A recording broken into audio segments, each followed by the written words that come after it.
allegiance to the flag of the United States of America and to the republic for which it stands, one nation, under God, indivisible, with liberty and justice for all. Yeah, I'd be happy to. If you guys would like to bow your head, please. Dear gracious God, so thankful for this evening and this time together as a community. Please be with us as we learn our history and celebrate the great accomplishments that our past can unfold. Please give us grace and understanding as we go forward. In Jesus' name we pray. Amen. For those who have not been here before, especially general lines have been recorded.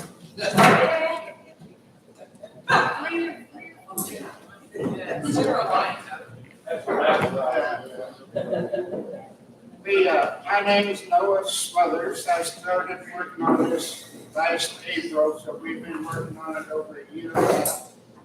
It's been quite a challenge, but we are progressing every month. We get a little bit further along. Our vice president is absent right now. He had to go up to Columbia to the VA hospital this afternoon. He is on the way back, so we hope he'll be showing up any time.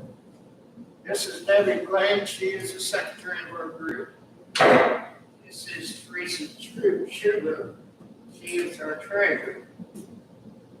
David her husband, I did that in a minute, is one we're waiting on to come up. But we'll go ahead and have Debbie read the minutes from our last meeting last month. Excuse my voice, I'm just getting over laryngitis. Meeting date was May the 9th, meeting at VFW Lodge. In attendance were 21. Officers in attendance were Noah, David, Teresa, and myself. Meeting was called to order at 5:30. Meeting opened with the Pledge of Allegiance and prayer. The minutes of the April meeting were read and approved. Noah announced that there are no bylaws at this time due to shortage of time. Noah mentioned the Wagons for Warriors organization and reminded that they will be having an event in Lebanon on Memorial Day weekend, May 27th. The Historical Society will set up a booth and anyone is invited to volunteer to help. Noah talked about different upcoming events of interest to our group. Noah showed the new logo and a motion was made and seconded to approve it. Noah and Teresa went to the Lebanon Area Foundation to discuss having them as a pass-through fund for our treasury.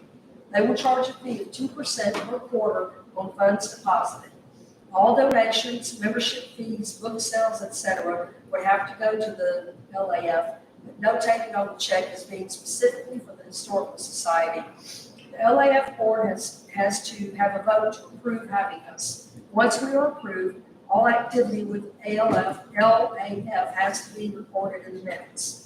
A vote was taken and it was unanimous to use LAF for all of the group's bookkeeping and money management. Noah mentioned the books we have for sale.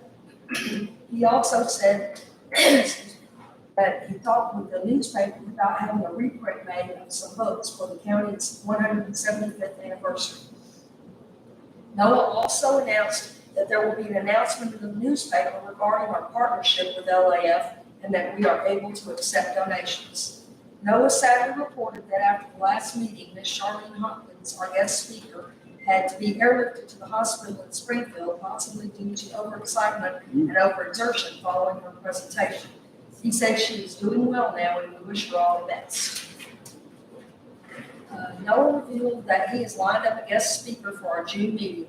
The speaker will be Laura Valenti, a local author and Bennett Spring historian who has written several books on the history of Bennett Spring.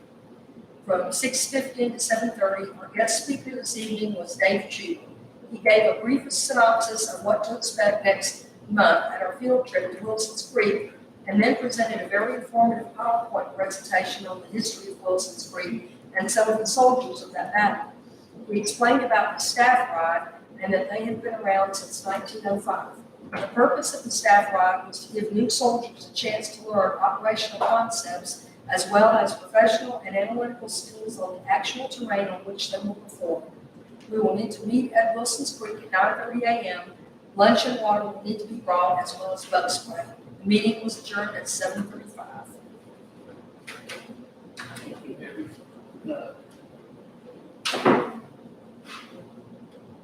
Do I hear a motion to approve the meeting with that?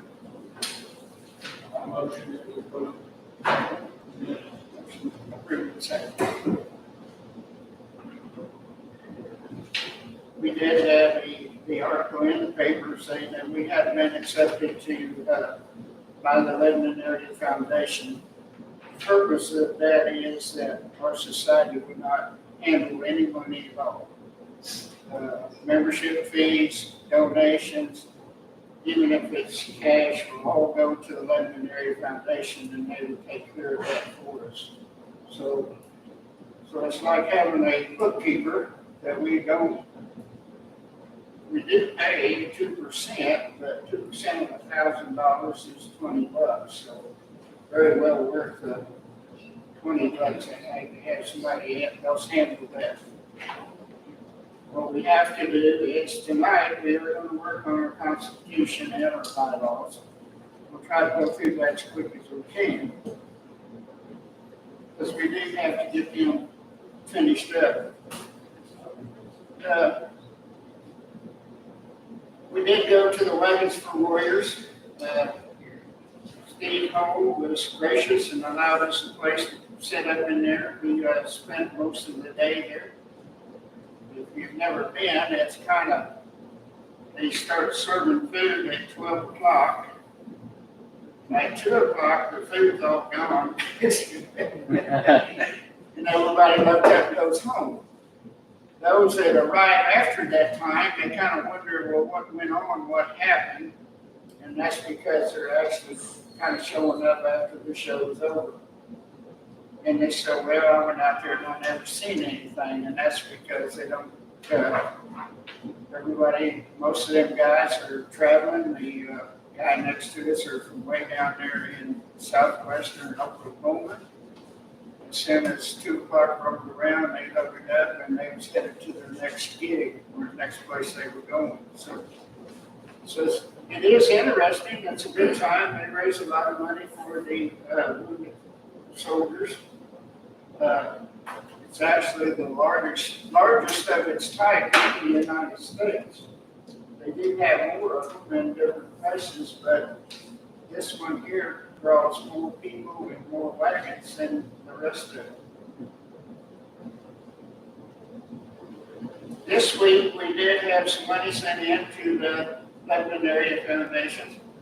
So we are in the process now. If you want to fill out a membership form and become a member, it's on the back of this card. I'll pass these around or we can lay some over there. But you just fill it out, mail a check to them. Make sure down in the memo that you say to the Historical Society, because otherwise they don't know where the money goes. So that way they can keep track of it. We know who's going up as a member.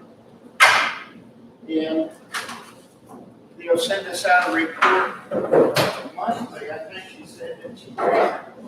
Yes.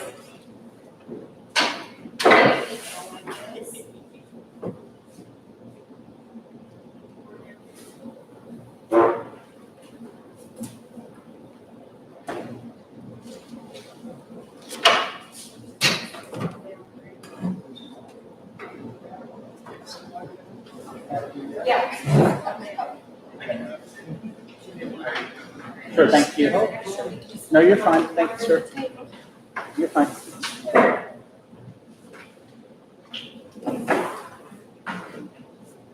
Thank everybody to look this over. We actually had talked about doing this. We never had actually approved it. But as we were in the process of starting to collect money, we really needed a way to do that. So this is something I put together and decided we could use this. If it's okay with everybody, we'll put this in as our fees. If it's not, we can still change it. It's just that as we start collecting money, we have to have a way to know who you are, how many members, what, not basically what your age is, but how you want to be contacted. Some people don't have Facebook, somebody might want to be contacted by email, phone, email, just let us know. But let's look this over, and if you think that's okay, we can take and vote on it tonight.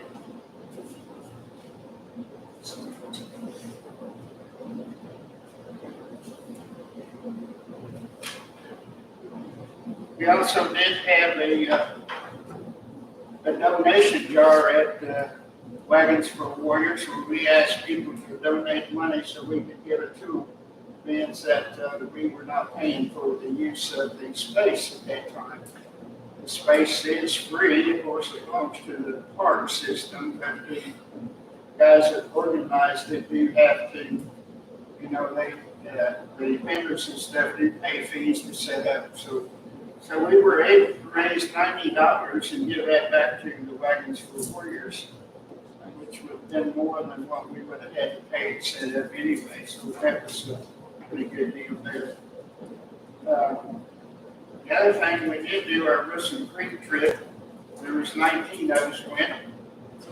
We borrowed the church bus from had a competition. So they brought the bus up, the guys drove us. They furnished the driver, and we all went. There's several of us in here that went last week. We had a good time. We thought we might get rained out, but it definitely did not rain. But I did come home with 12 checks. I don't know what time. I came home with 3. You're in the wind. Bubba always said he's a ticket maker, but he's not with us tonight. So. He may be. Yeah. But it was really informative. We have found out the National Park System does not allow Confederates and the Unions to fight each other on the park system anymore. They can be there, but they have to be there at separate times. They have a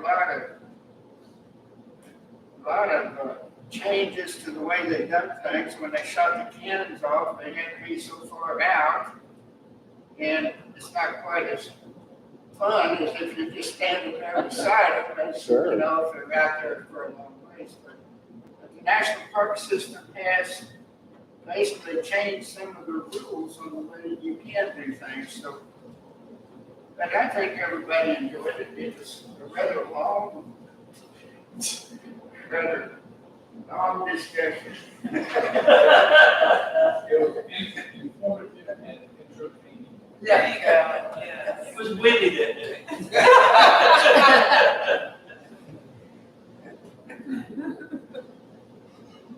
And we sure did appreciate the bus too. That way we could all listen to the women singing in the back of the bus. They kept singing tanks. Well, they're singing 99 bottles of beer. It sounded like a high school field trip.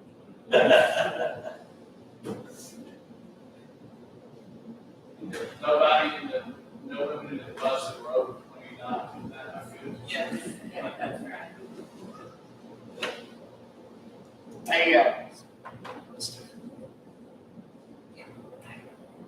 I guess our next event may be the Boy Scout. Have y'all heard? Aaron,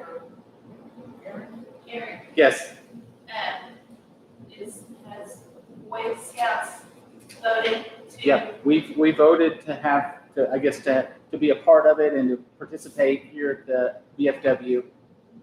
And that's on.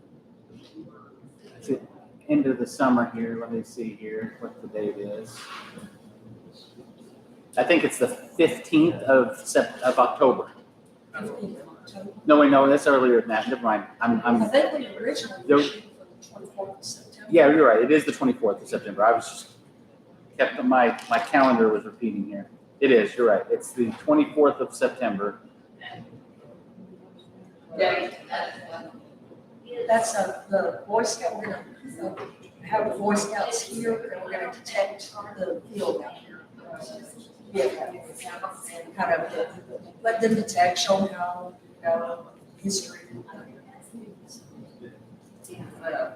Brandon, what about the sleeper picnic? I heard that it's $40 for the addition, to buy a table and food. When you get half of the pack, you show up. That's And, different. That's Tennessee Scout Week. Yeah. We're talking Boy Scouts one. I think that is right, right, too. That's totally different. No, we started talking about that. Oh, sorry. Okay. Hey, we're all talking about, I can do that. Well, we're going to try to do, we want to get out in the county. We don't want this thing that's just about Lebanon itself, because we want this to be countywide. We want to involve people in the county.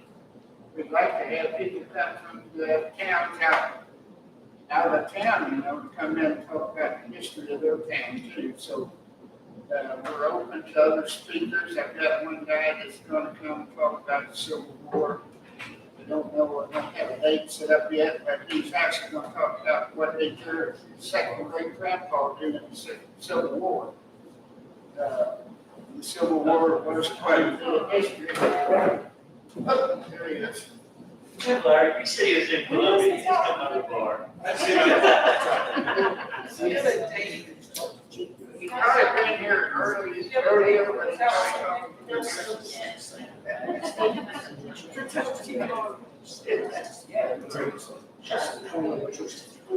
Yeah. I've also talked to Donnie Ray. Probably most of you know Donnie Ray, but Donnie said he'd be glad to come and talk about all the old buildings in town, show slides and pictures of the old buildings and talk about that, so. He said it would be later this fall. December the 2nd, okay. That's a I'm gonna try Saturday. to line up with Jeff Smith I think to that- come in that would and be talk fine. about the Put it in there. I'll factory need to and schedule because they've been here like 70 years, I think, so And I gotta make sure Jeff we ought to get it have all some straight. information and history of what's went on in their business for all them years, but if you do know of somebody, just let us know, we'll try to work them in when we can. If you wanna bring some students. Yeah, maybe I can, because I mean, it'll be through, we actually have a winter band concert the next day, so maybe I can get an ensemble. Or at least let them come and look. Yeah. Well, I mean, considering they'll already be prepared for the concert, so maybe if I can get a couple of groups to come. I think it'll work. I really wanted to go that last time, but we had another prior event we had to go to, so I wasn't able to, but I would have liked to seen that. Ask David if he's got anything to say about the Weddings for Warriors or the trip to Wilson Creek. I don't, did you get the money for Lions and Warriors, or did you put that in your pocket? No. That's what we do with the bubble stuff? Okay, that's good. Cause I got a feedback saying, hey, we really like you guys, we want you to come back next year, but we're gonna charge you more. And I go, okay, all right. Really? I don't know what that meant. And then, Wagon Board is a good thing, and a lot of people, we got a lot of good comments. They definitely want us back again next year, and we'll go with that. Wilson's Creek thing, I don't know, you guys have to tell me. We had a, okay. And entertaining. It was entertaining, it was entertaining in the band when the chickens were playing in the back, but other than that, I don't know about the entertaining part. There was a lot of singing going on, but the best part was when Mike pulled out his harmonica, and I was like, can he play? Or he really could play, so I thought that was pretty good. While he was driving? Huh? Yeah. The driver. While he was driving, he was playing? Oh, yeah, he's multi-talented. He was only driving. He was driving with his knee.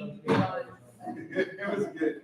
And then, I just finished talking with, here with Jake that runs this. And he says the 2nd of December is good for the Victorian Ball. I just talked to, Adams. Yeah, Eric, yeah. Eric Adams. And, he said that he put it in, he looked on there. Yeah. And, they can do it. The only thing that they said was that, and I'll do a schedule, but we couldn't get in till 2:00 because they're having a luncheon here for their senior dinners. And they wanted a little time to clean, but if we wanted to come in after 2 to decorate or bring people in and let the band instruct them in certain waltz or dance, people, we'll do that if people want to come in and see how to do that. Is that here? That'll be here, yeah. We'll do that here. So if we want to do that instruction, and then 7:00, open the doors, 7:30, the first music will start. Yeah. And your group, if they're welcome to come, Yeah. listen, and if they want to, I'll talk to the band, and if they want to, sort of participate, Sure, that'd be fine too. that'd be great. The only thing I gotta do to coordinate with this is I gotta talk to Danny. Mhm. I think she's fine. The band that we got is a 2-person band. That's awesome. They play harmonica, they play banjo, they play fiddle, and I think guitar, so guitar. So they switch back and forth, and their music is only 1850s and 1860s. Wow.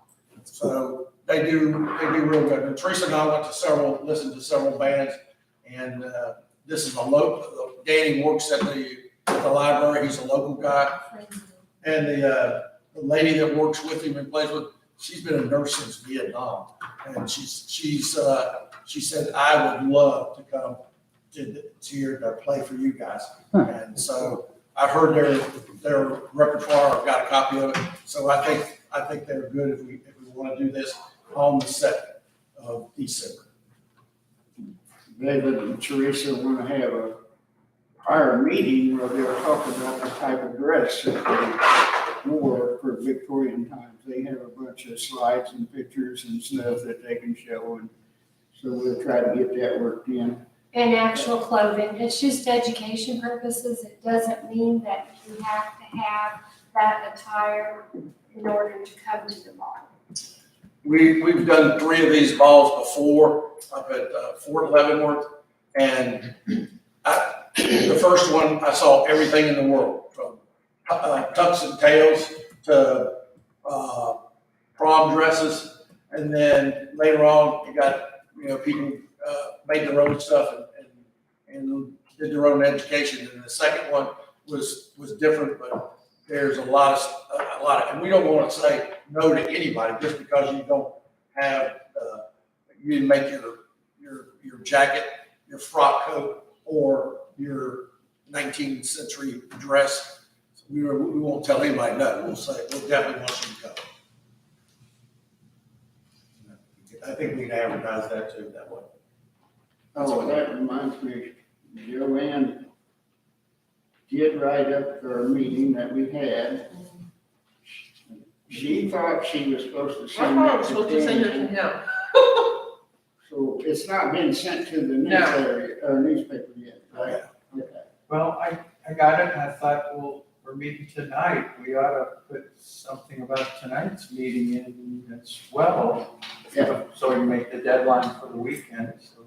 I guess the question was who should submit it to the newspaper, her or you? Yeah, I just need the email from the newspaper. It's up to you. You guys can, of course, work that out together. I mean, Yeah. you probably need to read it, just have a second opinion, and then see if there's any other information we want to put. I think you guys can work that out together and then send it to the newspaper. Well, I'm not gonna tell everybody no, anything. It all sounds pretty good. Well, once we get somebody writing it out, and then Joanne's done a good job, but I just hadn't corresponded with the newspaper, so I gotta get their email or something. I just sent her back a note and said, go ahead and send it. Sure. But then I said, you might wanna wait because we can work this meeting into the deadline as well, so. I can give you the newspaper. Yeah, Laura works with them. I do have one other thing for Joanne. Yeah. Andy often said that he wanted to make sure that you put in either yourself or his daughter that works for And we're doing. Jones. Yeah, we want to make sure you put the pressure on them to make sure they are platinum benefit.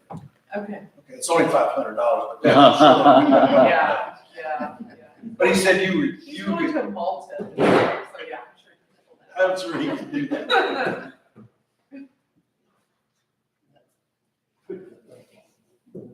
Leo, I don't know how much time you need tonight, Laura, to Up to you all, have a okay. Be a little or a lot, whatever you I want. really want to pass out, this is the Constitution I wrote up. We can go through it real quick, just so we can start getting this stuff finished up.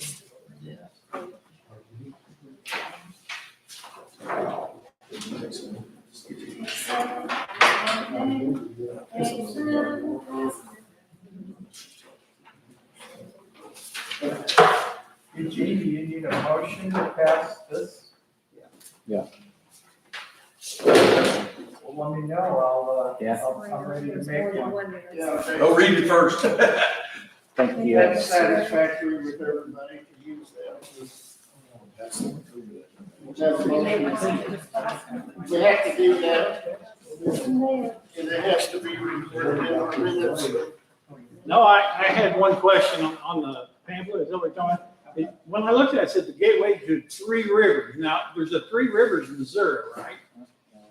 Yeah. So should that be Three Rivers Systems We're or? talking about the 9 of those, they work in the Gasconade, because people come down Highway 5 here. Not only are they coming to our rivers, but you know where they're going on down to Table Rock and Branson and all that, so actually coming from the north, this is a major highway right there, and it's going to grow in the next year or so. That traffic's gonna get even worse, because they're building that big amusement park at the Lake of the Ozarks. Right.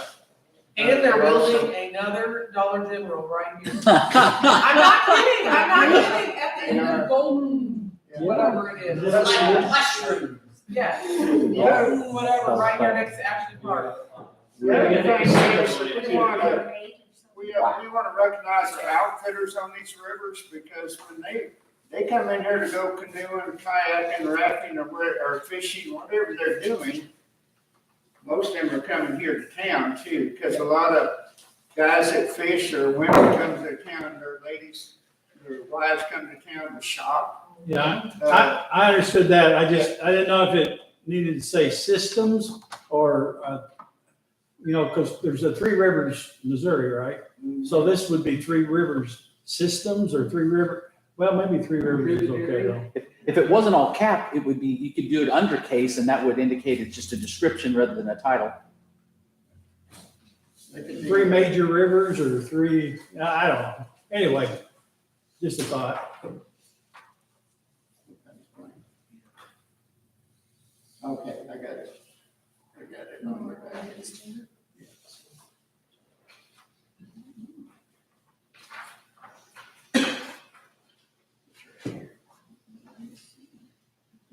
When we started this, you know, they put the big arches uptown. Everybody knows that. I've been uptown talking to the businesses, and they said they're getting people in that are stopping just because of that arch. Wow. And how many, we don't know, but some of the businesses say when they drive through town, they see the arch, they turn around, they come back, they go downtown just to see what it's all about. Oh, cool. So it is helping to draw people off of that road. And the main thing with the big amusement center coming in, we got 2 casinos going at the lake. Highway 5 is a major thoroughfare going up north to the lake and coming down this way. So I did have a meeting with the county commissioners, and my thoughts are, if you can draw them people off of that road right there as a tourist and have them come in, they eat at our restaurants, they drink coffee at our coffee shops. If they'll stop and spend some of them dollars, that's free tax money. And they don't have to keep raising taxes on us, because if they can get enough people stopping, it's free money. And they could use that to repair these roads and whatever else they need to do. They still don't raise it. I did a story this week in the newspaper with one of the canoeing outfitters down there, Bennett. They said they put 350 to 400 people on the river every Saturday. That's one outfitter. Yeah. Talking to some of the outfitters feel like they're left out. They kind of feel like they're out on the outer edge, and you think about it, they're on the east side of the county, they're on the west side of the county. We're getting some outfitters on Osage Fork now because they're not happy with what happens out on the Niagara River. But all them tourists are gonna come in here and they're gonna spend them dollars. And if we can get that, that's what I brought up to Randy and to Dave and to Daryl this week, that if we can just get them off that road to come in town and spend their money, then that tax revenue is gonna go up and it ain't gonna cost us nothing. I don't know how many of you guys got new assessments on your place, but mine was pretty high. And I noticed some people already, I guess everybody didn't get them all at once because some people are just now getting them, but it's kind of frustrating, so. But anyhow, we want to go through this Constitution real quickly. This is just something I wrote up. It's something we do have to go along with our legal papers and stuff. The main thing is the name of this organization. So we shall be called the Lebanon Laclede County Historical Museum and Society. We kicked that name around for months because of the fact we had an existing historical society. And if you use the internet much, you go in there and you look up Lebanon Historical Society, it brings up every web page there ever was for the old society. We are not affiliated with that at all. We are a new society. We are a new museum. So we wanted that to be distinguished enough that if somebody is looking for us, that they can decide, you know, that it's funny because of the Route 66 museum at the library, a lot of people relate that to the Historical Society. We're not connected with them at all. The Route 66 is doing their thing, we're doing our thing. We can all work together, but we're basically two different organizations. Then when we send this to the Secretary of State, which we've already done, but we can do that before we get this paperwork finished, which we're going to work on tonight. It also tells us our purpose. Why was we organized? And it shall be to educate, preserve, promote, and develop the history and artifacts of Lebanon and Laclede County. Again, we don't want just Lebanon, we want the whole county involved, and that's what we're working towards. Any history, we want to involve the school. We want them working with us. We have the Boy Scouts already working with us. The school, we talked about maybe having the band come in and play sometimes, you know, or do things like that. We also, as we go along, these books, the old Historical Society had hundreds of books that they wrote. The thing about it is what they need to do is put them on what they call a little USB so they can just slip it in a computer. If you order a book and you order a book, instead of printing up 100 books, we'll just print 2. That way you don't have your money tied up in printing out stuff that's going to sit around, you know, stacks of books that will sit around for whoever knows how long. So the school can get involved with that. It's going to be a task to do that. For those that don't know, the books are all in the library. I was looking through them today, looking for one, and we found one. You probably know Bob Scobie, but Bob told me that we could use that to our benefit. He said, I'm selling you this book for $10. You can make as many copies as you want, you can sell as many as you want, this is your book. So there's a list of books over there that belong to the Historical Society and books that belong to the Genealogical Society. They're two different organizations. The Genealogical Society sells them books too. And so as a benefit to them, I just made up a list of all their books, but on the back of it, it's got their mailing address where you can order the books direct from them. You wouldn't be ordering their books through us. The other thing we did when we set this up, we had to decide what happens if this fails. What happens if we are not able to do this? We're not allowed to touch any of the money, none of the officers, we can't touch any of the artifacts. They all would have to be donated to another organization that is like ours. What we done, we made that donation. If it happens, or it should happen, it would go all to the Genealogical Society. That would be where our stuff would go. They do serve the same purpose of us. They do history. And it would be up to them to decide what they wanted to do with what was left. I'm hoping it don't happen, but we just have to cover all of that. We are a 501c3. That means we're a charitable and educational institution. That means we're not going to make any profit. Any money we make will go right back into the society, or it will be to cover our business or whatever we do, but you can kind of look through and read that. We are exempt from federal income tax. Of course, who knows, they may change the tax laws next week. So we have to provide for that too, but we will. And then the Article 3 is a dissolution clause. It tells us what we should do. If we dissolve, the board of directors shall, after paying or making provisions for payment of all liabilities of the corporation, dispose of all the assets of the corporation exclusively for the purpose of the corporation in such manner. And that's what I was talking about. Just basically everything would go to the Genealogical Society. They would be taking it over. So, but that's basically the Constitution. They kind of look through that. You guys can read through it. The bylaws are they're a little bit more involved, but we have to. We do have other directors. Some of you guys have not met them.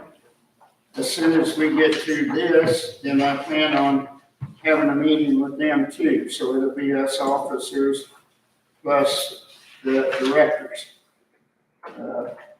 Most of our directors, I know you all know Kirk Pierce. Kirk Pierce is one of our directors. I made this as quick and simple as we could, so we don't have to spend a whole lot of time on it. Our bylaws can always be amended. If we start out with a simple set and then some months from now we decide that there's something that is not working in there, that we need to review it and recheck it, then we'll go back and we'll discuss it and go through it again.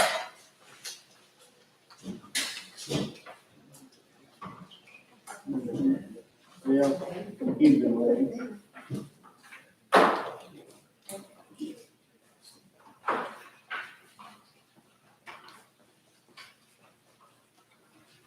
We just need to get it done as soon as we can. But again, our name is Lebanon Laclede County Historical Museum and Society. Article 1 is dealing with meetings. And it says here, I wrote it up, regular meetings of the LLCHMS shall be held the second Tuesday of each month, January through December. At a such a place and hour to be designated by the president. Proper notice shall be given of such meetings, any special meeting called by the president shall be given notice in a like manner.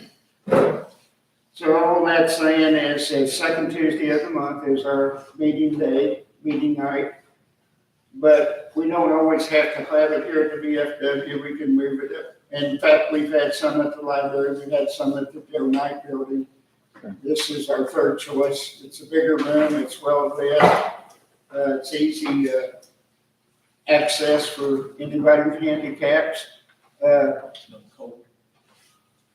So I set it up like that. Section B, the September meeting should be the annual meeting. The annual meeting will be when we will we'll go into officers here, how long they'll serve.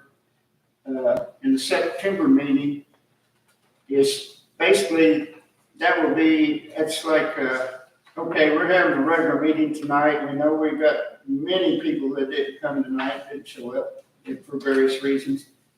But the September meeting will be more important, and that'll be when we will discuss electing new officers. And so we hope that at that one, we have more attendance. Section C is a form for the transaction of business at any membership meeting. Now, this is what we run into, but as long as there's as many as 10 members here, and if we decide to vote on something, then as long as the majority of those 10, then it would be passed. That means that we don't expect every member that we have that want to join to be at every meeting. That's just not going to happen. So this sets it up that if we're doing something tonight, we have 10 members, and 5 of them say okay and 5 don't, that means we're going to have to wait till the next meeting. Our officers will be the president, vice president, secretary, and treasurer. It says any member for elected post must be interested in the purpose of LLCHMS and be current in their dues. We'd like for our officers to be paid up and a member of our organization. Now, we do have directors. The directors don't have to be a member of our organization. The director's sole job is to make sure that we are following the bylaws that we write up and approve. We want to make sure that we're not doing something illegal. We want to make sure that, of course, we're all volunteers, so we don't have a paid member, but if we ever get to that point where we would hire somebody and we would refuse to hire them because they were too old or handicapped or something, then the directors can come back and say, no, you can't do that. That's a violation of federal law. So that's their whole purpose, is to make sure that we're just doing what we can do. Our volunteers our directors are volunteers too. It's not a paid office. I set this office for us, the president, vice president, to be a minimum of 2 years. But now we get to the deal. Now here's what happens. So for anybody to vote on us, you have to be a paid member. So right now, there's only one paid member in here that I know of, and that's me.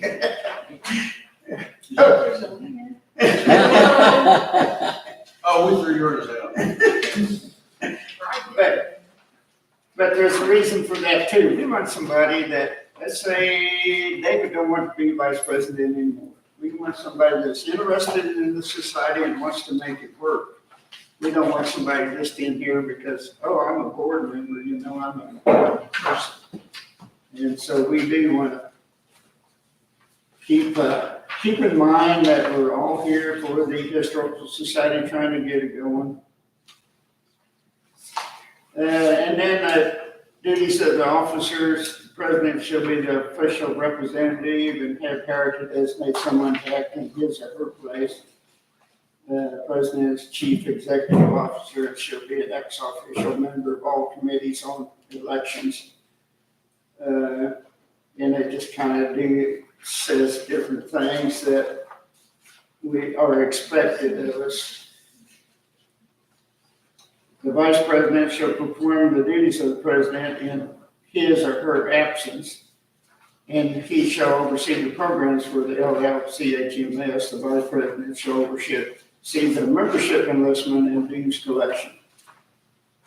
That's a new one to you. I hadn't told you that, Bill. I'm very upset. Now, some societies have 2 secretaries.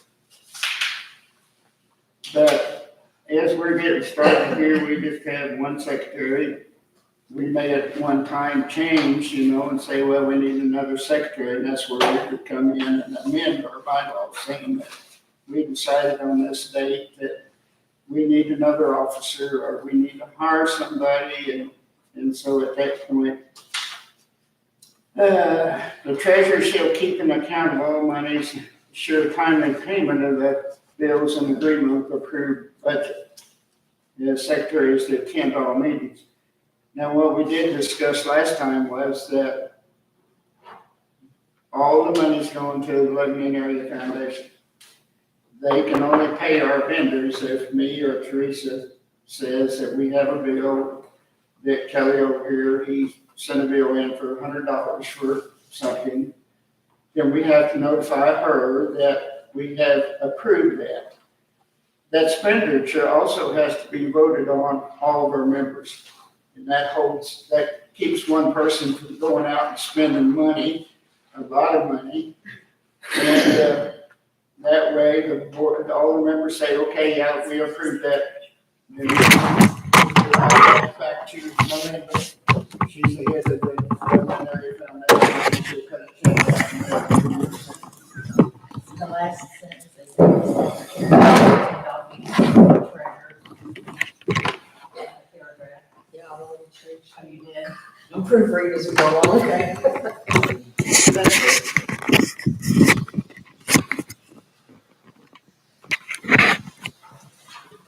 Now, there could be times when but now what's gonna happen is the LAF will send a report once a month, or go to Teresa saying who paid what, how much paid, how much money we took in, stuff like that. So she'll have like a balance sheet. And they'll come in from them, they'll probably email. We don't have one yet because we just have a little bit of money.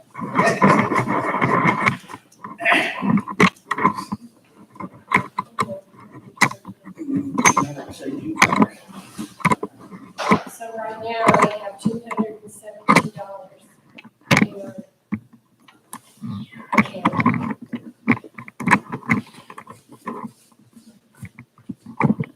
Then it says all officers at the end of their term of resignation shall deliver to the electric or board chair all money's official records. So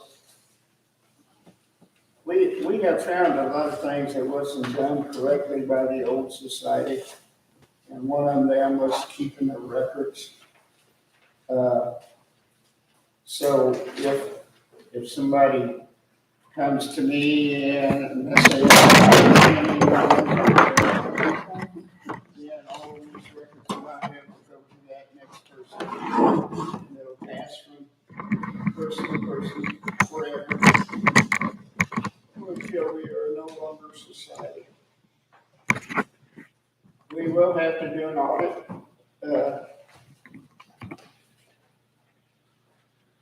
We can call an outside audit, or we can actually do it ourselves by a committee of 3 appointed by the president.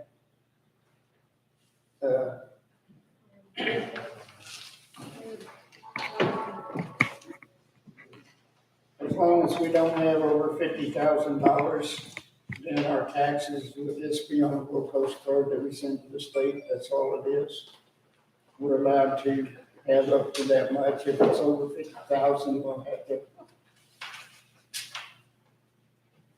file a whole, like we all do. I mean, it's the annual dues shall be set by voter membership payable to the Lebanon Area Foundation. That's what I was talking about earlier. If we decide that these dues are not from this board, that we want to change them, then then the membership will vote and decide that we'll rewrite this to whatever you guys like.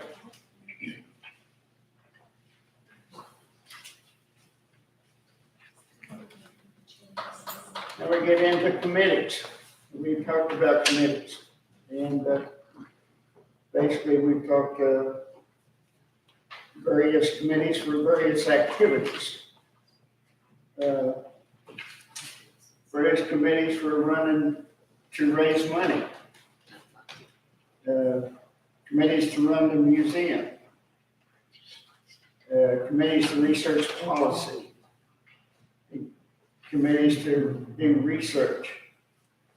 Important part of what we will do is to do research on the history of Lebanon and Laclede County.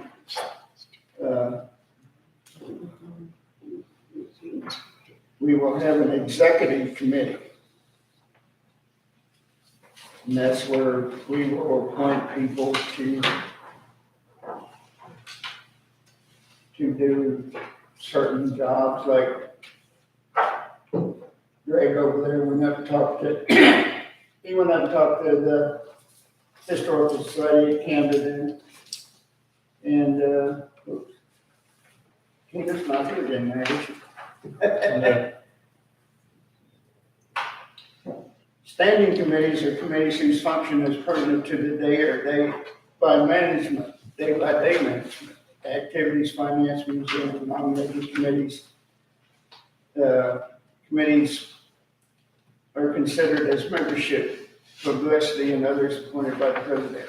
So we will have, as we go along, we'll have different people doing different jobs. The board of directors don't really pertain to us so much, but we like to, right now, us four are directors of this organization, plus we got 3 more.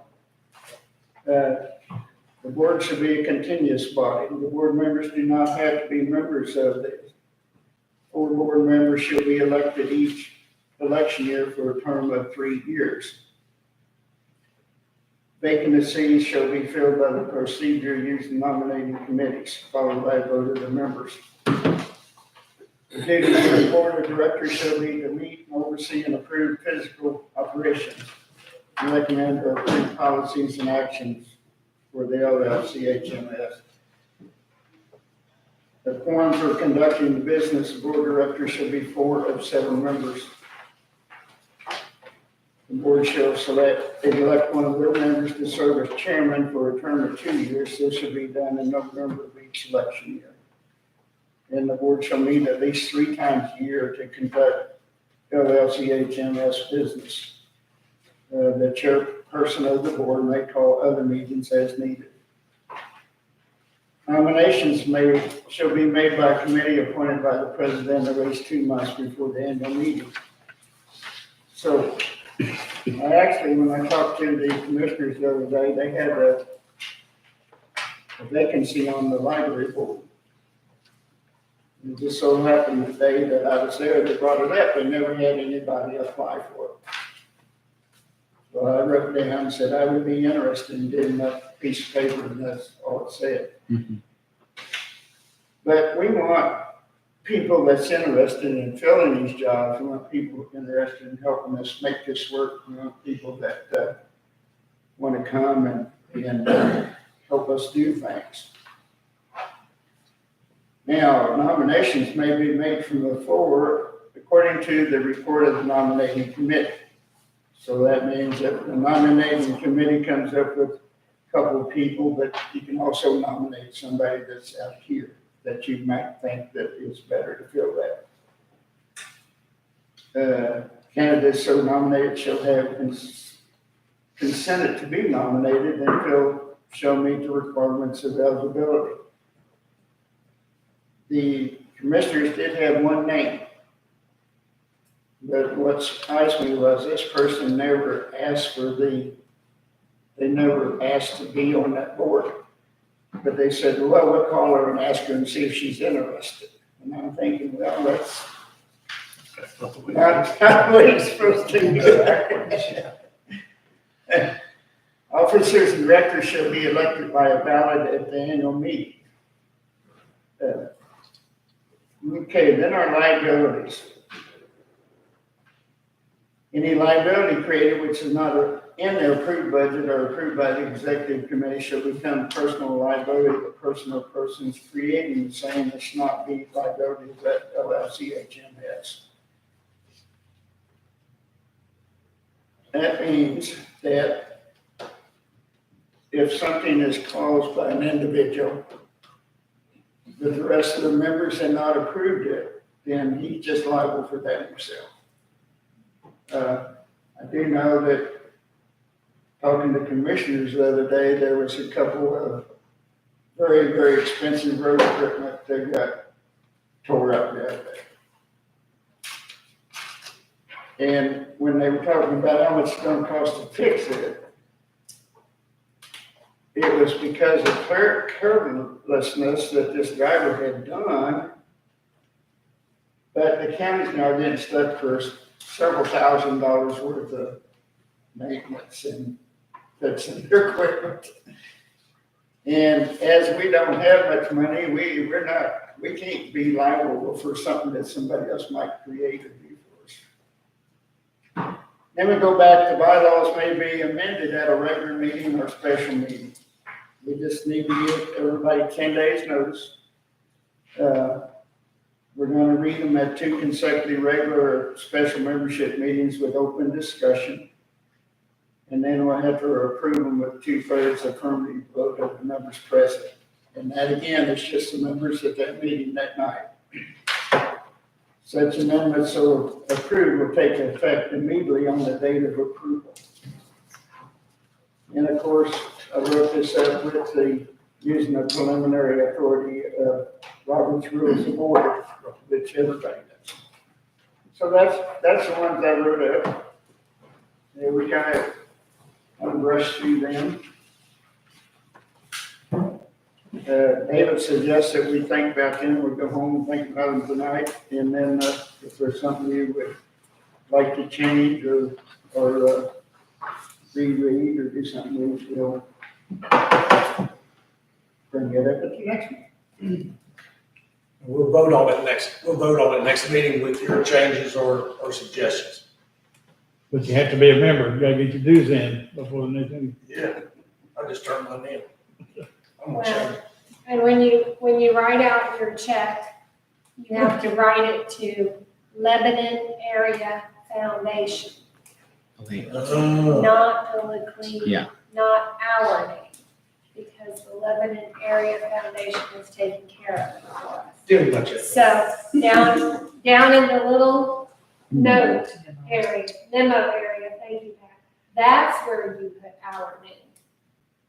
That's very important. So can we? And you did do that correct. I know. Can we write checks tonight then and hand them to you and? You can word us. So on the memo note, you put letters abbreviation. Can you put Yes, that's- LCHMS? Yes, that's what David has done. It's just on your pay to the order of, you put Lebanon Area Foundation. Don't do that, do it again. Just do like I did.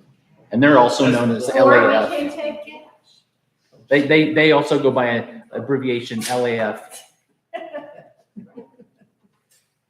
Okay.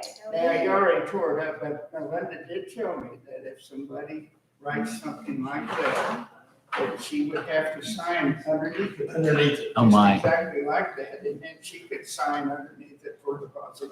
I don't have any money. I got one, too. Okay, that's easier. Would you like a receipt for Yes, I want it. membership and certainly?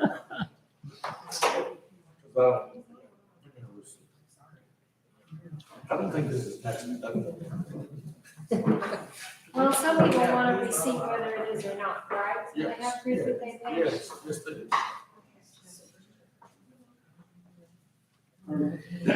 We will, eventually, I'll try to get some, membership cards made up.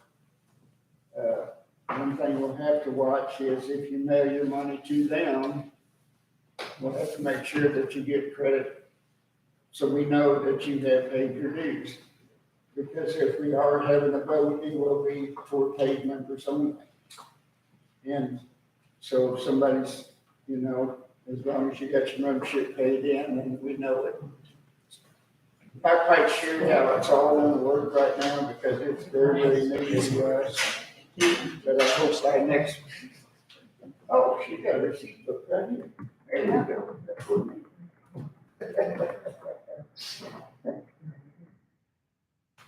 We do have a newsletter going, Mr. Dan's house over there. And Joanne and over here are working on newsletters. They're working on getting reports to the newspapers. The one that showed up a couple weeks ago, we don't know who put it in. I suspect that maybe Beth Durham took it off her Facebook page because neither Dan or Joanne did it. So Beth is real interested too in what we're doing. She wants to put it out to the public. She also wants to come to the Victorian dance. I talked to, I went uptown and walked the streets. I passed out brochures and newsletters. I tried to keep the businesses informed of what we're doing. I found several people interested in it. That's so sweet. Well, Beth may not be as involved. She's no longer the publisher, She's no longer. but she may want to do it privately. I don't know. You might contact Steve Smith, the editor of the newspaper. He'll probably be the contact. So Beth's not doing it No, now? don't know all the details. Bless her heart. Well, the reason I asked, I wrote up an article for our metal detecting club, and Steve did reply to me. Yes, I that's sent it good. to Beth, but Steve sent me a notice back. Good. And so I didn't know what was going on, but anyhow, this is the newsletter, and also on the back of it, I've got another membership application too. So, Is this for the dogs? Is that for the year? yes. Yes. I did a long time ago, show for $20, because I was the first person. We changed the rules, did you not hear that? You're the president. Also for you guys, that Laura is our speaker tonight. She has written 8 books. I think one novel is Eight novels. 8 novels. She has lived out at Bennett Springs from 1979, I believe. So she knows a lot of history about that. Thank you. I know it's an important part of our economy around here. And she's gonna bring us some stories tonight, so Laura, it's up to you now. Well, first I have to say, please take a look at my shirt. This is a vintage Bennett Springs shirt. You can't buy a shirt like this anymore. I bought this shirt probably in about 1979 or 1980 from my father-in-law at the time. And when he died several years ago, I found it back in his closet, still in pristine condition. I suspect either it was a little too flowery for him or he had gotten a little too chubby to wear. And now I'm chubby enough that I can wear it. And it's like you, but it's a 40-plus-year-old shirt. So it's my vintage Bennett Spring shirt. Don't know if y'all remember Johnny Horton's song in the 1960s about 1916. We took a little, 1814. We took a little trip. Jim Jackson. Like Mississippi. We took a little bacon, we took a little beans, and we met the bloody British at the Port of New Orleans. Well, that's kind of the way I think of the history of Bennett Springs. In 1837, a fellow named James Bryce came stumbling into the valley that we know now as Bennett Springs. And next year, Bennett Spring State Park will celebrate 100 years of existence. So that's kind of the way it began. But it began very quietly. The first people to come to Bennett Spring, actually come through Bennett Spring, were Native Americans. But they did not, from everything that we've been able to determine historically, they did not camp there, or excuse me, they did not stay there. They didn't build villages there or stay there. They would camp there on occasion, come through there on hunting trips. But they really considered Bennett a sacred place. And it was too sacred for them to live there. So they would travel through. Their story, their belief, their legend was that, and this is something that they have also found corresponding in the geographical, historical evidence that the stream that we now know as the Spring Branch was originally a very small spring and a very small stream. And the Indians believed at that time, the Indians who would come through there and so forth, they had gotten pretty haughty. They had gotten pretty full of themselves. They were not being good Indians, in a sense. They were not being good Native Americans. They were not being true to their God. They were attacking people that they shouldn't have. They were doing shameful things. And one night, what our scientists would tell was a great earthquake, and that little pond broke somehow. What the water that we know as Bennett Spring is actually an underground, part of an underground river.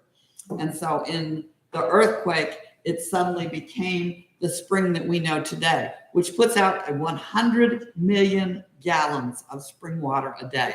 I don't know about you, but I can't even wrap my mind around that. But that's what it does. And it's very, very cold water, 57 degrees average temperature. You do not want to fall in. But it became then the big spring, and their belief was that this was the eye of the sacred one, and he was so irritated and upset with the way they had been behaving, and those are his tears. And so he began to cry over their behavior. And so that's how they explain the beginning of Bennett Spring. James Bryce came in here in 1837. He was originally from Ohio, his wife Jane from Kentucky. They came in a covered wagon, and they found a valley full of, good grief, deer, bear, the occasional buffalo still, and so forth, wildcats, and so on. The Indians who had lived there, which was primarily Osage and the Kickapoo, had been moved out by the army. The Osage actually went to Kansas for a little while, and then there was some of the first ones to move to Oklahoma when it became Indian territory. They moved into an area that is still known as Osage County, and they became some of the richest Native Americans because they found oil, and they were smarter than a lot of Indians. They didn't let the white people trick them out of it with treaties and contracts. So to this day, their descendants still live in the area, and they are quite well to do. But anyway, they left behind this wooded area. Well, James Bryce was almost 50 years old when he came here. One of the first things he did was he built a mill. And people started coming around and gathering, and they would come to get their grain ground. And then the Bennetts were another family that came in shortly thereafter. Well, Bryce, for whatever reason, didn't think much of the Bennetts. I don't know. There's just little notes in history that he considered them opportunists, or I don't know. He didn't like them much. Of course, his daughter fell in love with Peter Bennett, and before she could get too involved with him, he married her off to John Clanton, who was a young wagon builder who had come in their family. It was not uncommon in that times when we would see a family maybe come in from the east, and they would catch a rider or two, and somebody else, a single person would come with them that wasn't necessarily related. Anyway, she married John Clanton. They had 2 children, and she was pregnant with the third when he died at age 30. So she had 3 children by him, and then basically as fast as he died, she got busy and married Peter Bennett Jr. And her father died about that same time. So now we had the Bryce family and the Bennett's family united. There were other families who had come into the area. Well, the Bennetts also built a mill. And the problem they had with the mills is they would do great for a couple of 3 years, but then you'd have a flood, and they're built close enough to the water to catch that water power that then they would, get washed out by the flood. The other problem is that mills, because of the grain in the air, and I don't know exactly understand it, some of you folks that are most scientifically minded, with too much of the grain dust and the flour in the air, it will cause like a natural Spontaneous combustion. do what? Spontaneous combustion. Spontaneous combustion. Thank you. That's the word I was looking for. And so your mills would burn. So they'd either get flooded out or they'd burn. And to this day, we don't know exactly how many mills were built at Bennett Spring. And people were like, well, that's history. You should know that. You have to understand what a mill was to them now. Today, if you decided you have a 1-car garage and you want to build it and expand it, you're going to make it a 3-car garage. And, your wife is going to take that one portion of it and make it into a little antique shop or sell, boutique dresses or whatever out of the side of it. You just do it. That's your little business. you don't think about your kids might come along, 100 years later and go, well, that's historically significant. A mill wasn't historically significant. It was just like a 3-car garage. It was just something you needed. So you built it, and nobody kept that close to track. And like I said, they'd get washed out or burned out and so forth.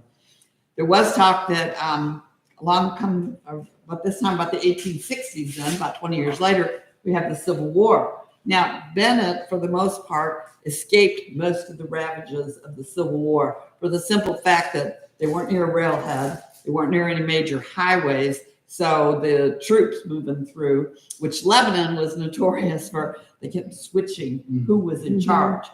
Some of the soldiers that would come home, maybe sneak away or get a little bit of time away to come home to see mama, they'd have to check and make sure who's in charge in Lebanon, because if they were Union soldiers and slipped in to see mama, and then the Confederates were in charge of the town, they could get arrested as prisoners of war.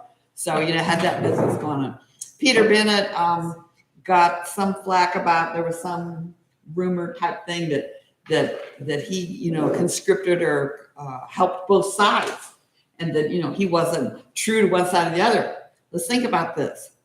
He's 12 miles from the city of Lebanon, which is the nearest law enforcement. So if he gets crosswise with a bunch of Confederates that happen to be there at that time with their guns, or the same with the Union soldiers, what's he going to do? Of course, he's going to be accommodating whoever's there and who's got the guns at the moment. I mean, that's just, and to make sure they didn't burn down his mill because they were mad at him and thinking he was working for the other side. So that was that sort of business. It was never a very prosperous area. It was pretty much a hand-to-mouth operation. People raised, a little bit of crops. You know how it is here, basically, especially as you get out by Bennett. Somebody says we have rocks with a 1/4 inch of topsoil stretched over it, and that's about it. I mean, you go to the other side of the county and you got more fields, and then people have cattle, and you can even, do a little bit with row crops maybe.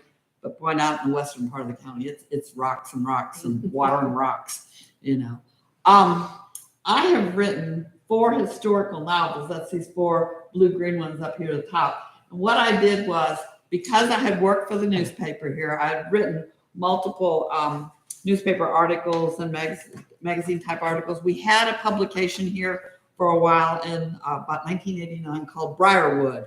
And Ellen Gray Massey, some of you may remember her. She was the English teacher here back in the 80s. She's the one who did Bittersweet, the magazine Bittersweet. They published 4 issues a year for 10 years. They did 40 issues and never missed an issue. Bittersweet was a really neat magazine. It was about this size. They put one out every quarter. It was done by her high school English class. And what she assigned those kids to do was to go out and talk to the older people in the community and do an article on somebody who made homemade soap, and somebody else who caned chairs, and somebody else, who, whatever their skill was. Because the original people that came to the Ozarks, they didn't run out to Walmart when they needed this, that, or the other. They made it themselves.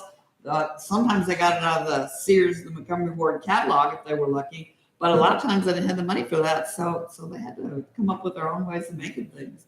So for 40 issues, they did that, and they categorized that. And it was a well-known magazine nationally. One of Ellen's brothers was an editor for the yellow one. Come on, the big one. The big yellow. National Geographic. Oh, yeah, Thank you. Yes. Was an editor for National Geographic, and he was the one that really encouraged her to do Bittersweet. Anyway, she did this historical magazine for a while, and we did articles on lots of things.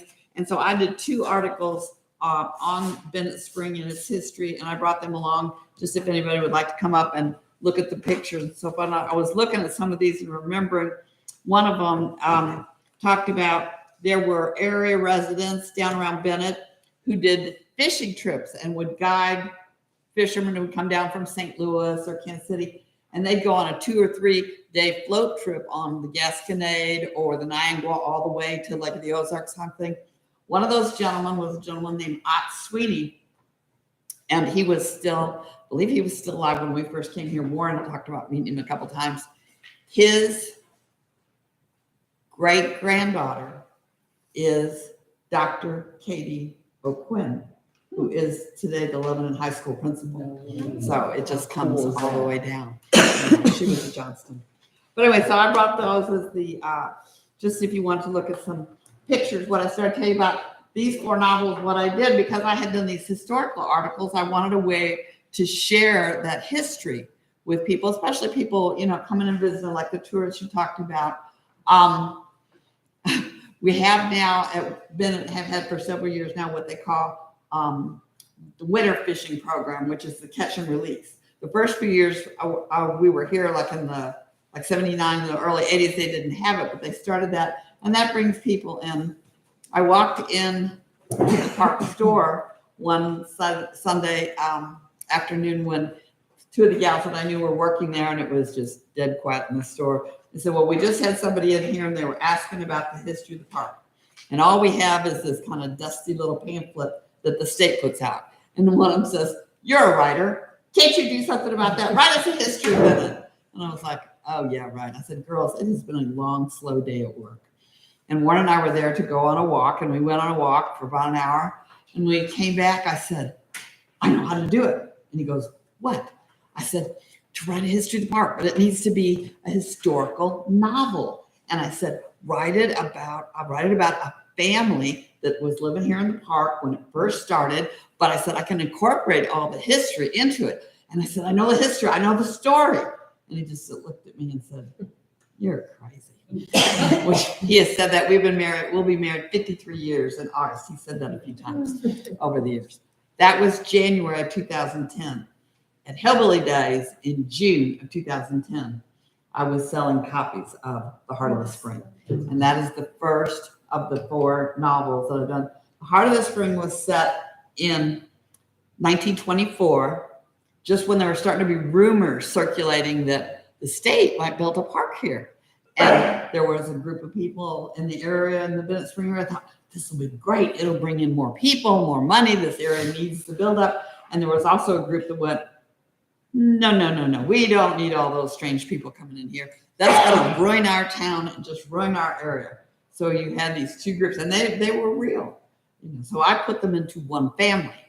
And so that is the story of an 18-year-old girl who's working at the Bryce Inn, which was the little rooming house or boarding house in the Bennett Spring area. It was the only place to stay, and people would come down. And I put her as working there, her first job, and she was very, very excited about the idea of a park. Her father, who worked for the local post office, the Bryce Post Office, was not. And he said, they're going to destroy our town. It'll be gone.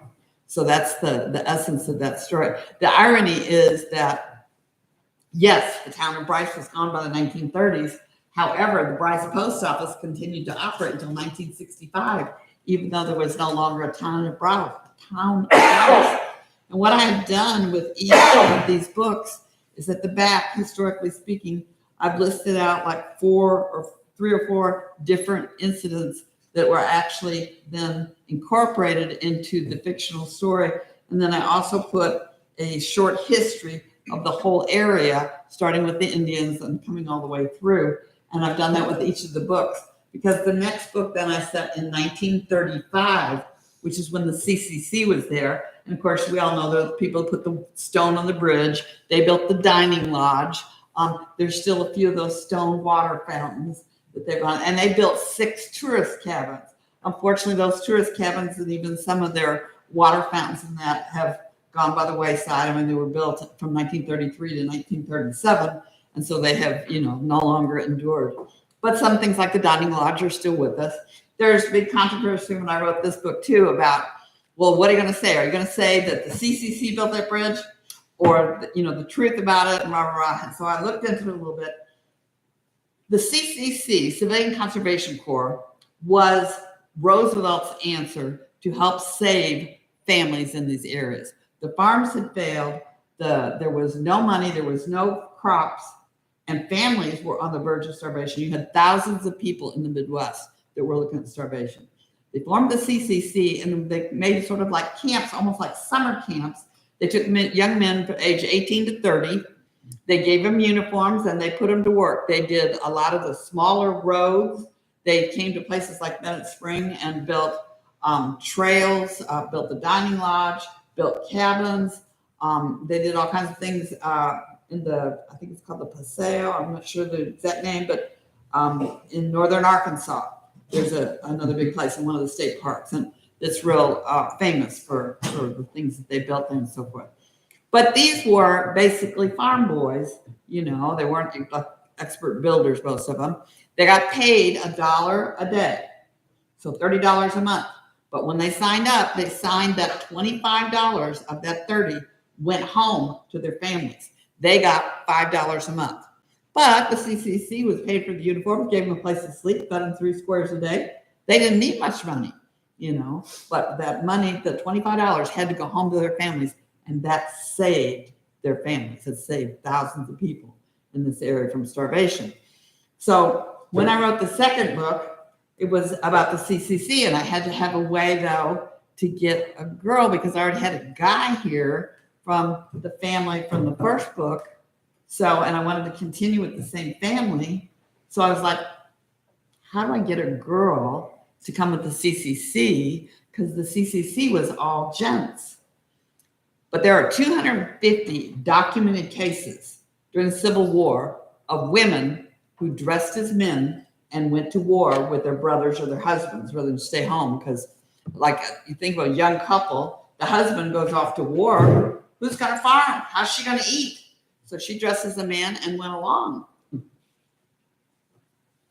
And for the most part, they very rarely got caught unless they got wounded and drug into a field hospital, at which point the doctors were like, whoa, wait a minute. So I thought, what if a girl snuck into the CCC?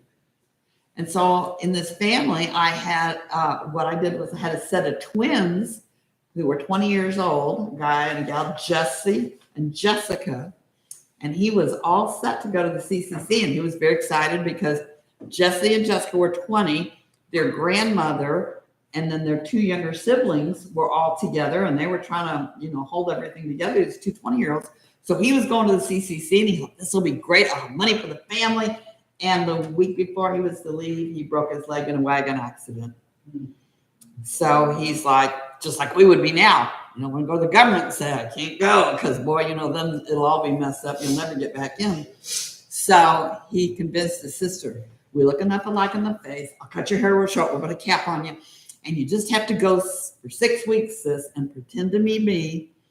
And you work. He said, I've seen you work. You can work as good as any man. And he said, in 6 weeks, when my leg is good, I'll come substitute for you. And she's just terrified of the whole thing. But he said, you can do this. You can do this. You have to do this. We're going to save our family. So that is how the Heart of the Spring lives on. And of course, she ends up at Bennett Spring in the CCC, hiding out and trying not to get caught. And of course, immediately gets discovered by a gentleman there who is also part of this family. So that's how the whole story unwinds. That's the one about like I said, 1935. The next one is set in 1946, and that's at the end of World War II. People are coming home from the war. And I told this one about the church that's down there at Bennett. You may have seen the church that's sitting there. That is the only church sitting in a state park in the whole of the United States. And the reason for that is that when the Bennetts sold the land to the state, of course, the town of Bryce was on it, and they owned all the land under the town. They said they carved out 1 acre where the church was, and they didn't sell that acre to the state. That acre remained property of the church. So that was the deal that Bennett said, and that church is the only building remained standing from the town of Bryce. And the deal was, and it's in the contract, that if the church ever disbands, then that acre has to go back to the park. They can't sell it to, George down the street here to make his own house in the middle of the park. And during World War II, because of gas rationing and people being gone and so forth, the church was abandoned and the church was closed. The squirrels took over. Okay, that is all history. It's actually the way it happened. And then when the war was over and people came back, then they cleaned up the church and it went on, and it's a lively little congregation now. Matt Stowe is the pastor and so forth. But when you're a novelist, you got to expand on the story a little bit. So I took that story, but when the church was closed, then I had a legislator who wrote a nasty letter to the elders of the church and said, we are aware that your church has been closed. Therefore, we will begin to take the necessary steps to return that land to the state where it should have always been in the first place. So now you have the people fighting for their church. So that's 1946.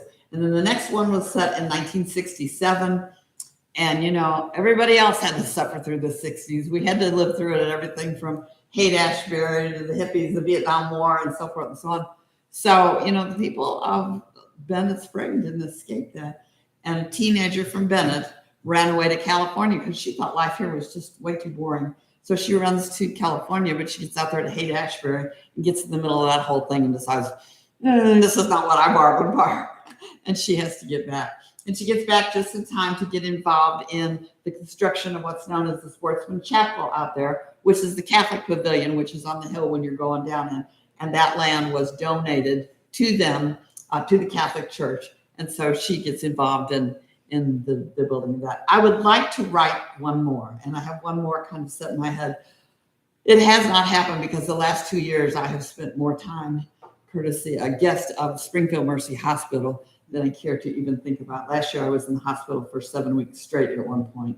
So I've not been really, I'm working real hard. I've got my cane here tonight, but I've really got to the point, I was in a walker for months. So I'm just excited that, you know, sometimes I didn't get around without my cane.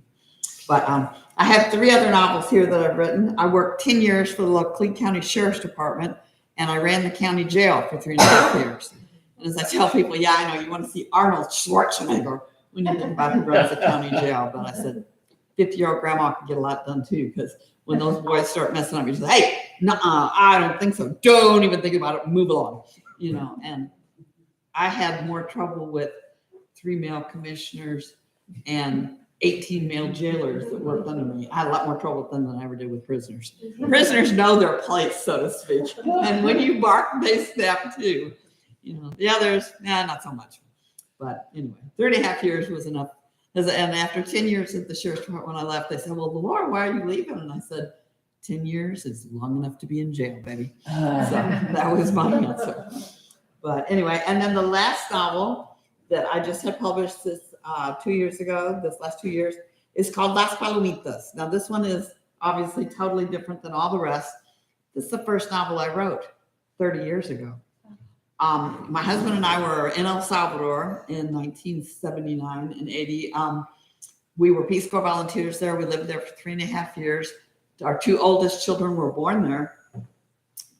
And that was right as the Civil War was beginning in El Salvador. So we saw it all coming apart at the seams and the true part that the U.S. government played in it, which I'm sorry, folks, I know where we are, but it was not pretty. So I wrote a book about a young American college student who inadvertently stumbles into the beginning of the Civil War there. And he gets involved with some villagers, helping them out, and falls in love and stays way too long and gets in a whole lot of trouble. But, you know, we like those stories, whether it's Gone with the Wind or Dr. Zhivago. We love those cross-cultural stories that are set against the Civil War, and you got a romance and all of that. So those are my books. And that's, you know, what I've done. And then I write features for the Laclede County Record. And I also write features for Ozarks Farm and Neighbor. So, and I wrote features, gosh, I've written features for like 35 years. And Ellen and I and another one of her students had a discussion one time when I was talking about, well, I'd kind of like to write fiction, but it really scares me. And her other student said, oh, writing fiction's easy.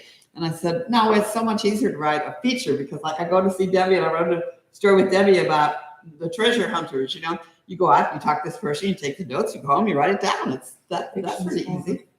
But her other student said, oh no, and she said, writing fiction is good because when you're writing it and you don't like the way that this character is going, kill him off. And, you know, write something else. And I was like, you know what I mean? So it took a little while. And then I found out too, they told me you can have an idea for a character and you start writing in one way, but the character will shift and change on you. And you want him to be really bad, and he just won't behave that way. You know, he's got a better heart than you thought he would, you know, or sometimes you want him to be a good guy, and he turns out to be really, you know, pretty weak-kneed and not what you expected. So it's pretty fun. But anyway, I've lived there, like I said, I never imagined when my husband and I came here We came here for his job as assistant hatchery manager at Bennett Spring. I never imagined he would be the assistant manager there for 21 years. And then he worked another 20 years for the Department of Conservation in what they call private lands, which is if you own 2 acres or you own 2,000 acres and you need somebody from the Conservation Department to come out and help you figure out what you'd like to do with your land to make it more conducive to wildlife.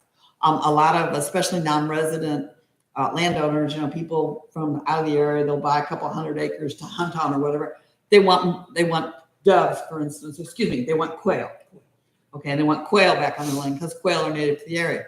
Well, and so one of the things Warren would do is go out there and look at it and say, if you want quail, first thing you ought to do is get rid of the fescue. Quail and fescue do not get along. Fescue grows real tight together and the quail can't make it through. So then they have to go back to getting rid of the fescue, plant natural season, warm season, cool season grasses, which grow farther apart and the quail can get through there. But this would be his job to go out and talk to people and also even help them to access state and federal programs that would help pay for part of that. Well, they won't pay for all of it. Maybe they pay 50% of the cost of that sort of thing. I did ask him one time after he'd been doing this a while, I said, okay, so let me see. You work with the bank vice presidents and the guys who own like 2,000 acres out here, and I'm still working at the jail with the paupers. What happened here? But anyway, so that's pretty much our story. I'd be happy to answer any questions if you might have about Bennett Spring history or any of the rest of it for that matter.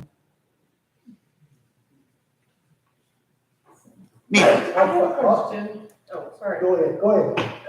Okay, so I grew up close to Bennett Springs, so our address was like Bryce Route 1230, so that's where that comes from. It was like that until the 911 system, and I thought that was like Bryce and like maybe that. When I first came here, my address for many years was Laura Valenti, Bennett Spring, Bryce Route, Lebanon, Missouri. Yeah. And and 65, and I had friends, so like Bryce Route 1230. Okay, well, so we didn't even have the number. We just had Bryce Route in there. And I had friends like in New York, Chicago. I tell them that was their address. They go, that can't be your address. There's no numbers. And I said, welcome to life in the country. Then they changed it and it became, for a long time, we were Route 16, Box 435. Yes. Okay, and then when the 911 system came in, and I was the sheriff's department when that came in, then it became like more like addresses in town.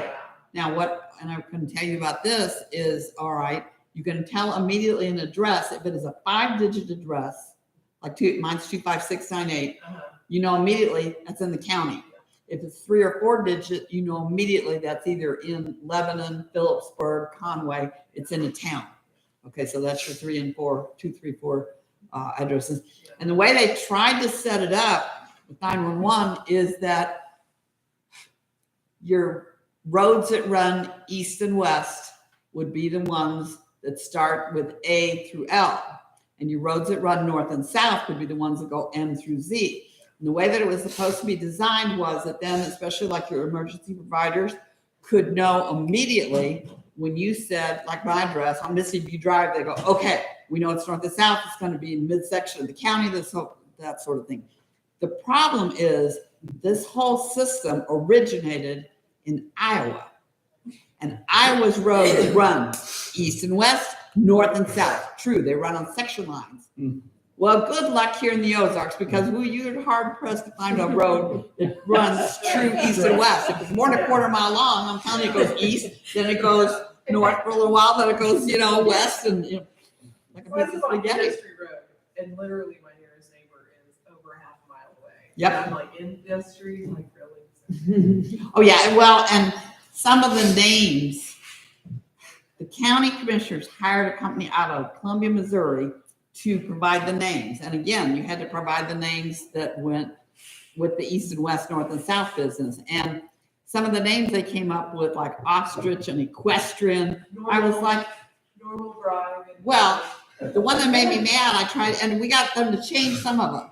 But like the people that lived on Morgan Road were very upset when they changed it to ostrich. And I said, dude, you need a road that starts with O, right? And I said, right. Just name it Old Morgan Road. Duh. But by then they had gotten all. I really think that's what some of the commissioners about that year. Poor Rick Well. Logan. We did not get along. Sir, When that was going through the 911 system, renaming the roads, my father-in-law got an address, and he said, okay, that's the address.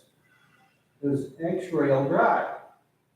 Well, it's not X-Rail Drive, it's Rail Drive. There was an X in front of it. I know they got quite a few. And then, of course, the whole idea was to computerize all this.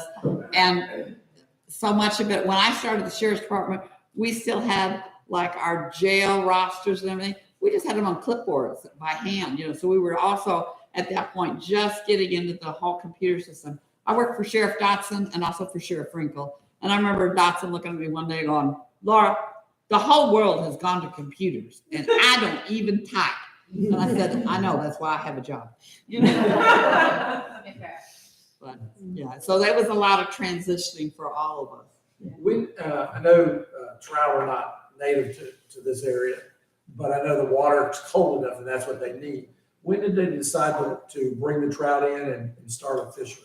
The first trout that we have were brought in here in 1900. And it was something the Missouri, I don't even know, the Fish Commission or something. It was all prior. The Missouri Department of Conservation started in 1937. And before that, it was all just kind of, oh, we could get trout from Colorado. Let's do that, and they did. But it was like a one-time thing. That was the first time trout were put at Bennett. And then it was a dentist from Oklahoma who actually started what is now the Bennett Spring Trout Hatchery. He started down there in 1923 with a partner, and they just had this little private hatchery, and they were going to, put fish in the stream because the stream and all of it belonged to the town of Bryce and so forth. And he did it once or twice, and then that's when the state came along right at that time. And when they bought the land, then they also bought the trout hatchery, and so that's when they started. And the fish will live out in the stream, and of course they put them in there 8 months of the year, from March 1st to November 1st. And they'll get out into the river, and they'll do all right in the river. Of course, when the river starts to get too warm, they'll come back up, But they do follow back up. Yeah, when it gets too warm, yeah. And they have the occasional problem with, and you see it on the news where every now and then you've got 10,000 dead fish somewhere, and that will become from somewhere. Usually the water gets too warm and there's not enough water movement. They don't get enough oxygen. Are they all rainbows or are they browns? Brown rainbows and brown trout, and even something that they call, I'll get it wrong. It's bow cuts. I'm a terrible person. We lived in the park for the first 8 years we were here. We lived in state housing. We moved in there with one child. We moved out with 4 children. It was a 900 square foot house with 1 bathroom, so I was happy to get out of there by then. We built our own house a couple miles up the road, but it was just. I say I'm a terrible person because I've lived all these years at Bennett. I don't fish. So, I have these old men that come down here from Iowa or Illinois and drive 500 miles to come fish, and I feel really bad, but I have probably bought a tag 5 or 6 times in all these years, and it was always to help the children or the grandchildren to fish, so that I wasn't somehow violating some rule. But I don't. What I know about all the fishing per se is strictly by osmosis from my husband. And like when I would write parts in some of these books about the fishermen and how they cast, I would make sure that he read all those. So you read that part and make sure I've got it right. And so. No, I'm not much of a fisherman. He is. He loves to fish. He's not really a trout fisherman as much as he's a bass fisherman. And that's where he went tonight. He says, I'm going fishing. I was like, okay. But, did you have a question, sir? I'm sorry. I was going to ask my question while we did. So. Oh, okay. Yeah, they started just kind of the idea. And then the conservation department got started in 1937. There was almost no deer left in Missouri. They had been hunted out so severely. I mean, Missouri, if you start looking at all the statistics, we have a significant portion of the population that is under the poverty line. So a lot of people hunted to eat. And in one of the, I think it was the first book, I had a couple walking by the stream of a night, and a deer hopped up in front of them. And my friend who was reading the book said, I've got her. Because she said, my dad used to tell me there was no deer at that time. She goes, I'm reading on. And then the woman says to him, do you know how special that is? That's only the second time I've ever seen a deer, that it never happens. And she goes, I was like, oh, she does know. But over the years, conservation has done such a good job with the deer and the fish. We actually have a number of people that come to the state of Missouri from other state fish commissions, wildlife commissions, et cetera, to study how Missouri did it, how Missouri does it. And one of the biggest reasons conservation does as well as it does in this state is because of the 1/8 of 1% sales tax that was passed in 1976. And that provides the Department of Conservation not only with enough money to do what it needs to do and to hire real biologists all the way up. It is not one of the state agencies that every time you change a governor, you get a whole bunch of new set of directors, and they're guys that the governor likes because he contributed to their campaign or was out there stumping for him, but they don't know anything about being the director of the Department of Social Services, for instance. The Department of Conservation is scientists, biologists, people all the way up the way. Also because most of their money is independent, either as that tax and also the fees for hunting and fishing. They don't have the legislator breathing down their necks to say, well, you have to do this, this, this, and this. Now, it ticks off the legislators, but it makes a really good department, like I said, that is envied by a lot of other states. And their books are awesome. Oh, thank you. They are. I love her stories. I have been very, very blessed in that people come back to me and tell me how much they enjoy them. And as I tell people, that is music to a writer's heart, to know that something that you wrote touches somebody, because that's really, it's nice that you make a little money on the side. My husband has said on occasion, well, if you wrote about werewolves or vampires, it would be a lot better for our bank account. I said, it's really hard to write on the computer when you're puking over the other side. I said, I can't do that, And I said, I have to write about real people and real things. But I'm not mistaken, didn't they have a CCC camp that helped with the construction of Bagnell Dam also?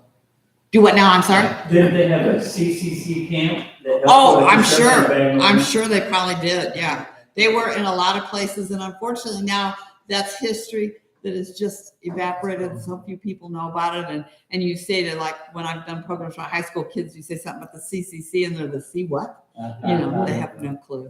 They have no clue. But then most people, unless you really study the Depression, have no idea what dire straits so many people were in. If you listen to like your grandparents, they tell you, but we have a hard time imagining that, I mean, most of us, I remember I had 4 kids in a row. I had a first, second, third, and fourth grader. But my oldest son would come home when he was about 14 years old, and I had the cheese in one of those boxes that was supposed to be used, I think, for pickles, for Tupperware, and you pull it up. It had a handle, and you could pull it up. Well, I would put a 3-pound block of sliced cheese in that. And my son would come home from high school and pull it up and take out a chunk of cheese like that. So he's got a wad of cheese in his hand and eating it and poking around in the refrigerator, the pantry, going, well, there's nothing to eat in here, And I mean, there's 14 kinds of snacks and this, that, but nothing that really appeals to him at the moment. But I mean, while he's eating, a half a pound of cheese, but there's nothing to eat. And so to make that jump. Well, I knew nothing about the Depression. You listen, like you said, to your grandmas, but until I watched The Grapes of Wrath, I really knew. Yeah. And that really put things in perspective. It does. It does. You think about that. I lived overseas for years like I said, in El Salvador. I grew up in and out of Mexico, and to be welcomed into the homes of people that their whole house is not as big as that open area there. And yet I cannot tell you how many times the woman would have just a few coins in her pocket and she would give them to her child, and then he would come back with a cold bottle of pop. And I would think, that was $10 to her or $50 to her. And it was 25 cents to go buy me a bottle of pop because I was a visitor in her home. And that just knocked you out. Is there anything in the history that tells when the different mills burned? There were at least two, I know of. No, not really. Like I said, they were built and sometimes they, would stay for, so long. And then, like I said, either a fire or a flood would wipe them out. And they didn't see them as anything particularly historically significant at the time. Well, It was like a convenience store or, an extra garage. we had 8 of our aunts and uncles, 6 of 8 of our family was born in there. Oh, yeah. And my grandfather ran hills down there till finally the last one burned up. And he went to Conway, where I went to Niagara, opened up a factory making canned tomatoes. Samson? Well, I don't know where, because my mom told they had to leave in the middle of the night because no one would work for them because they weren't from there, they were from Bennett. Yeah. And well, from Bryce, our family, we didn't call it Bennett, it was Bryce. Bryce was the town. So, Richard, I didn't recognize you. Oh my gosh. Yeah, you were I'm part of the sorry. story. It's been too many years. well, I would have told you it was the sheriff's office. I think That's right. Y'all changed that while I was working there. it's the long hair. By law, it's an apartment because it's an office because it's separate from everything else. It has its own rules and things. Well, I used to tell people that it's the most difficult of all the elected offices because people don't think about what all a sheriff has to do and be. I said, yes, he has to be able to run a financial operation of over $1 million, taking care of a jail and, all the department and the vehicles and so forth and so on. But he also has to get out there politically and kiss the old ladies and hug the babies. And yet there might be a guy that comes walking up right at the time that he's seen in the jail a dozen times and he knows it's just meaner than mean. And he comes up and he's drunk and he has to be able at the same time to pull that gun and say, not even. Well, I thought about Bennett because Bryce, we've got a picture of our grandfather and our grandmother standing next to like a town car with a great big looking fertility type thing. And there had been some money somewhere in there because, they had Conway, they had the mill at the time. Like I said, when they left, where it was up in Dallas County, they left in the middle of the night, no one would work for them. They got out of town, but they didn't go later. That new 911 building they're building, Sam Allen had talked to us, me and David and Greg over there about putting a memorial into the prior sheriffs that were here in Laclede County. The first sheriff was John S. Shields in 1849. Right.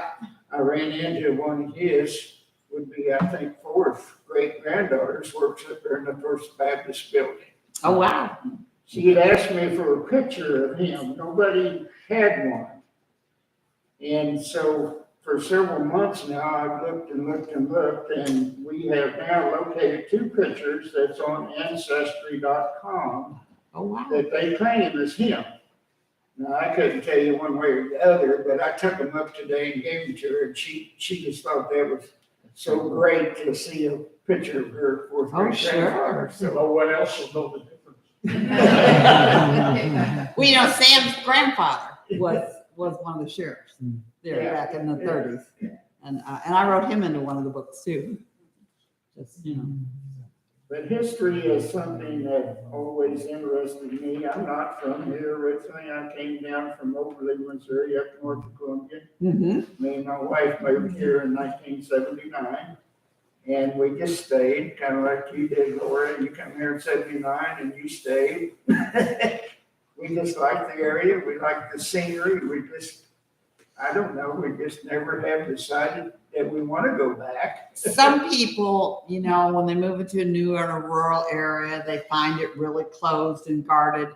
We had the 15 months in the area between Kansas City and St. Joe. Before we came here, they were building KCI at that time, but it was a very closed area. And I had an older lady there one day look at me and say, well, your grandfather and your father wasn't born in this country. You're never going to amount to nothing here. To which my response to my husband was, get me out of here and get my child out of here. Now, when we came to Bennett, by that time, so many of the people at Bennett that ran concessions and so forth and so on were from out of the area. They had come in, and we still see that a lot at Bennett, you know, that like the Weavers at that campground has changed hands a few times. And well, when we came here, there were different areas run by the Vogels, and it was Joe and Linda Gravens who had Sand Spring then. And then of course their son, Joe's son Terry ran it for many years, and now it's the Glendennings. But we've seen, you know, now the Glendennings have a long history in this area, but we've seen others that have come and gone. And so we didn't feel real out of it, and we felt really welcomed by the people at Bennett Spring. Was there an old guard in Lebanon? Sure, we ran across that several times. But I mean, we also met a lot of people here from other places. And so I never felt real shut out or threatened by that. When we lived up there basically on the county line between Platte and Buchanan County, and people would say, well, where did you used to live? And I'd say, well, we were in El Salvador. Oh. I told Laura, I said, so help me, the next person that asked me, I'm going to say, we used to live in an experimental community on Mars, because I said they couldn't look anymore. When I came here and I said that to people, they went, El Salvador? Well, what were you doing there? Well, that must have been interesting. I mean, they had a response. It wasn't just, oh. In the first church I went to, after I'd been here just a couple of weeks, I went to First Christian Church, the one that's right kind of behind Elm Street Eatery, the big one there. John Bennett was the new pastor there. Got there almost late, and they scurried me into a pew, and I was sitting there with my 3-year-old child. And John Bennett was talking about when you hear God's voice. And you don't hear God's voice, he said, when you're all comfy and cozy in your living room, you know, and everything. He said, you hear God's voice when you're in the wilderness, when you're lost. And he said, for instance, as Monsignor Romero, the Archbishop of El Salvador, has said, wow, that's all I needed to hear. I stayed in that church for the next 20 years. I was says, yes, Lord, I hear your voice. Yeah, that's right. So. Well, it's almost 7:30. Thank you very much, sir. Yeah. Thank you for your time. If anybody wants to look at Laura's books and magazines, that's fine. She also has an article here on the Poor Farms. Yes, I brought that. I wish I had that when I was here the last time, but yeah, it's got pictures too. The books over there I brought tonight, if anybody wants to look at them, are fine. There is 2 forms over there for the different, all the books that they've been published. You can look through them. If you'd like to take them home with you, that's fine too. You might want to order ones later or something, but I just got to thinking after tonight, I've got a set of blueprints I think were original to Bennett Springs up in my barn. Oh, wow. I got to get them out and look now, because I think they were drawn up when they first started with the CC camp. Wow. And I never unrolled them and really looked at them, but it'd be interesting to see if there's something. For one thing out there where he's talking about the Indians, there's a place out there called Dance Yard Hollow. Yes. And that's where all the local tribes would come and they would have their ceremonies. It's Big dance and the little dance. yeah. So I can imagine when the first pioneers come in, they probably seen a lot of stuff that we would never see. Right. But has anybody else got any questions tonight? Gene, now that you're on the library board, I'm one of the speakers at the library on Thursday this week. I'm not on the board, I just applied for it. But that's yes. I'm speaking about the freshwater mussels and the button factories and pearls and things like that. So, 6 o'clock on Thursday at the library. That sounds interesting, because we know the old pioneers used a lot of shell buttons. Is that open to the community? Is it a program? Yes, Okay. it's a program. It's open. Well, guys, appreciate everybody showing up tonight, and I think we're about ready to adjourn. Okay, thank you.